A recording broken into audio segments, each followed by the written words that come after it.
Hello everyone. In measures of dispersion, first measure of dispersion is range.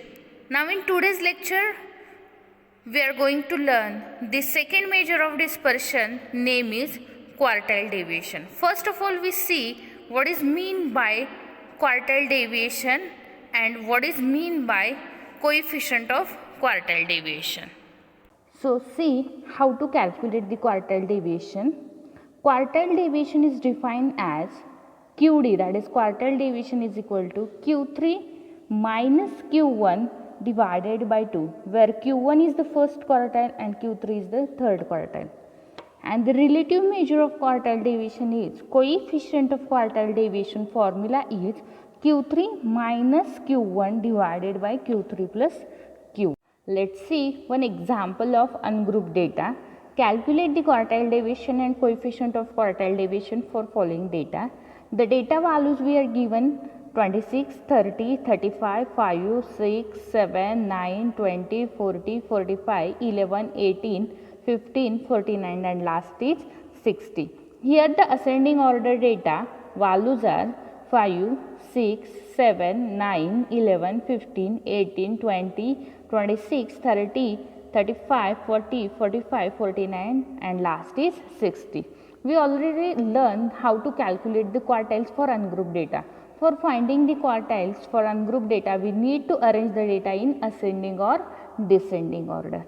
And here n, that is the number of observations we are given in examples, total 15 observations. So here the n value is 15. Now how to calculate the quartiles for ungrouped data? So the formula for calculating the quartiles for ungrouped data is Qi is equal to I in bracket n plus 1 divided by fourth observation, because there are 3 quartiles which divide the data into how many equal parts? 4 equal parts when arrange the data in ascending or descending order. Now for finding the value of Q1, for quartile deviation we need the values of Q1 and Q3, that is first quartile and third quartile. So find out the Q1 and Q3. So for finding the value of Q1, put I is equal to 1 in the formula. So the formula is Q1 is equal to 1 into in bracket n plus 1 divided by fourth observation when data arranged in ascending or descending order. Now plug the value of n is equal to 15 in the formula. So Q1 is equal to 1 into in bracket 15 plus 1 divided by fourth observation. So 15 plus 1, that is 16. 16 divided by 4, that is fourth observation. So 4th into 1, that is 4th. So which one is the fourth observation in ascending order data? So the fourth observation is 9. So Q1 value is 9. Now calculate the value of Q3. So for finding the value of Q3, put I is equal to 3 in the formula. So the Q3 is equal to 3 into in bracket n plus 1 divided by fourth observation when data arranged in ascending or descending order. So in next step, put n is equal to 15. So Q3 is equal to 3 into n value is 15. So 15 plus 1 divided by fourth observation. So 15 plus 1, that is 16. 16 divided by 4, that is 4. 4 into 3, that is 12th observation. So which one is the 12th observation? The 12th observation is 40. So the Q3 value is 40, that is the third quartile. Now what is the formula for calculating the quartile deviation? So formula for finding the quartile deviation and coefficient of quartile deviation for ungrouped data, group data and continuous data are same. So the formula quartile deviation QD is equal to Q3 minus Q1 divided by 2. Just plug the value of Q3 and Q1 in the formula. So the Q3 value is 40 and the Q1 is 9. So 40 minus 9 divided by 2.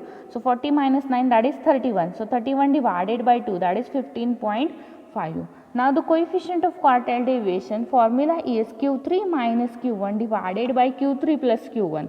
So just plug the value of Q1 and Q3. So 40 minus 9 divided by 40 plus 9, that is 31 divided by 49. So the value is 0.632653. So this is the example of ungrouped data. Now see the example of group data. Calculate the quartile deviation and coefficient of quartile deviation for following data. So the data we are given x along with their frequency, that means the given data is group data. Then how to calculate the quartiles for group data? So for finding the quartiles for group data, we need to calculate the LCF first. So the how to calculate the LCF? What is the first frequency value? 2. So the write down first frequency value as it is. So 2 as it is. Then 2 plus 5 that is 7. Then 7 plus 7 that is 14. Then 14 plus 13 that is 27. Then 27 plus 21 that is 48. 48 plus 6 that is 54. Then 54 plus 8 that is 62. Then 62 plus 3 that is 65. And here the capital N, that is the total frequency value is 65. Then how to calculate the quartiles for ungrouped data? First step is to calculate LCF. Then second step is to calculate IN divided by 4. So for finding the first quartile, for quartile deviation we need the values of Q1 and Q3. So calculate first Q1 and Q3. So for finding the Q1, put I is equal to 1. So 1 into what is the value of capital N? 65. So 65 divided by 4. So what is the value? 16.25.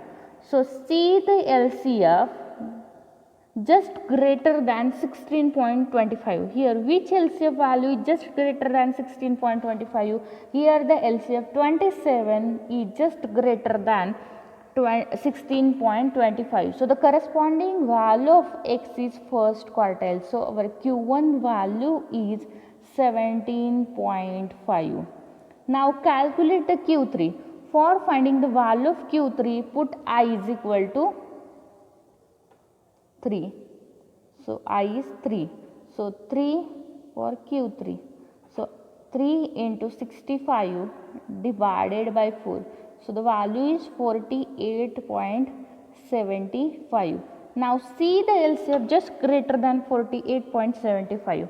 So here the LCF 54 is just greater than 48.75. So the corresponding value of x is third quartile. So our Q3 value is 27.5. Okay, so this is the method for finding the quartiles for group data. Okay, now just find out the quartile deviation and coefficient of quartile deviation. How to calculate the quartile deviation? Formula is Q3 minus Q1 divided by 2. Q3 value is 27.5 and Q1 is 17.5. So 27.5 minus 17.5 divided by 2, that is 10 divided by 2, that is the QD value is 5, that is quartile deviation is equal to 5. Now the coefficient of quartile deviation formula is Q3 minus Q1 divided by Q3 plus Q1. So just plug the value of Q1 and Q3 in the formula. So 27.5 minus 17.5 divided by 27.5 plus 17.5, that is 10 divided by 45. So the answer is 0.2222. So this is the example of group data for finding the quartile deviation and coefficient of quartile deviation. Now see the last case, continuous data. So calculate the quartile deviation and coefficient of quartile deviation for following data.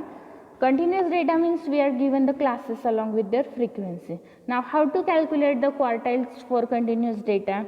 For finding the quartiles for continuous data, first calculate LCF. So how to calculate LCF? First frequency write down as it is. So 12 as it is. Then 12 plus 22. Then 34. 34 plus 28, that is 62. 62 plus 38, that is 100. And then 100 plus 37, that is 137. 137 plus 29, that is 166. 166 plus 20, that is 186. And 186 plus 14, that is 200. And here the total frequency, that is capital N, is 200. Now for finding the quartile deviation, we need the values of Q1 and Q3. So first find out the value of Q1. For Q1, put I is equal to 1. So the first step is to calculate IN divided by 4. So the put I is equal to 1. So 1 into capital N is 200 divided by 4. So 1 into 200 divided by 4, that is 50. So see the LCF just greater than 50. So here which LCF value is just greater than 50? So here the LCF 62 is just greater than 50. So the corresponding class is first quartile class. So our first quartile class is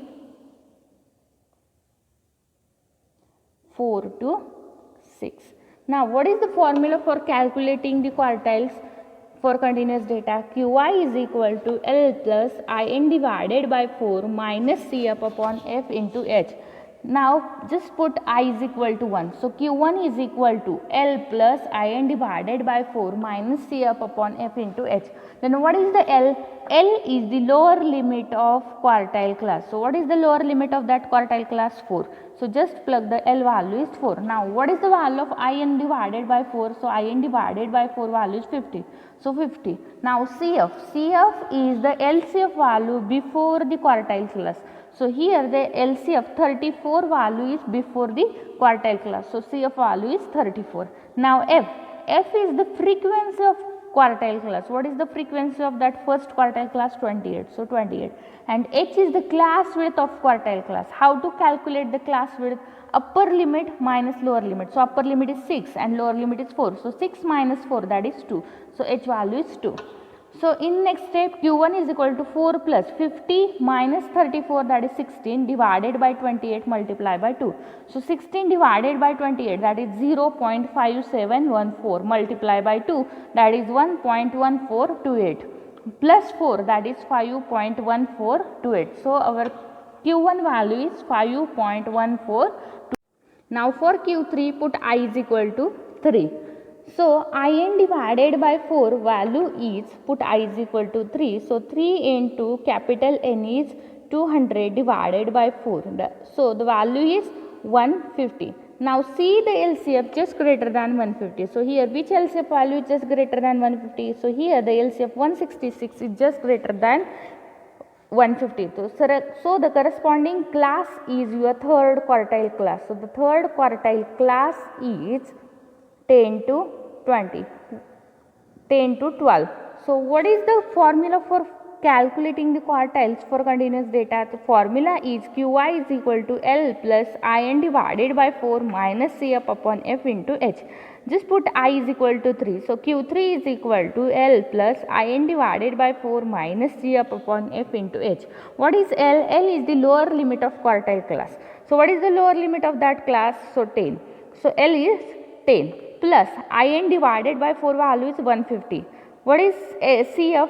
CF is the LCF value before the quartile class. So here the CF value is 137. What is F? F is the frequency of that class.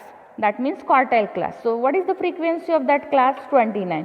So F value is 29 into H. H is the class width of quartile class. The class width is calculated as upper limit minus lower limit. So 12 minus 10, that is 2. So H value is 2. Now Q3 is equal to 10 plus 150 minus 137, that is 13, divided by 29, that is the frequency, multiplied by 2. So 13 divided by 29, that is 0.448276, multiplied by 2, that is 0.896552. So 10 plus 0.896552 is equal to 10.896552. So this is the value of Q3. Now calculate the quartile deviation and coefficient of. So the formula for finding the quartile deviation is Q3 minus Q1 divided by 2. So Q3 value is 10.7026 and Q1 is 5.1428 divided by 2. So the 10.7026 minus 5.1428 is 5.5598 divided by 2. So answer is 2.7799, and the coefficient of quartile deviation formula is Q3 minus Q1 divided by Q3 plus Q1. So just plug the value of Q1 and Q3 in the formula. So 10.7026 minus 5.1428 is 5.5598, and 10.7026 plus 5.1428 is 15.8454. So the answer is 0.350878. So this is the example of finding the values of quartile deviation and coefficient of quartile deviation for continuous data. Now the merits and demerits of quartile deviation. Merit of quartile deviation is it is simple to understand and easy to calculate. Now the demerits are it is not based on all observation, and if it is not based on all observation then it is not rigidly defined, and if it is not rigidly defined then it is not capable for further mathematical treatment, that is it is not used for the further mathematical calculations. And the last demerit is it is not calculated for qualitative data, because the quartiles Q1, Q3 and Q2 is calculated for qualitative data, but the quartile deviation is not calculated for qualitative data because the formula is Q3 minus Q1 divided by 2. Suppose my Q3 value is red and Q1 is black, then how to subtract the black minus red? We can't calculate the subtraction of qualitative data. So the quartiles is calculated for qualitative data, but quartile deviation is not calculated for qualitative data.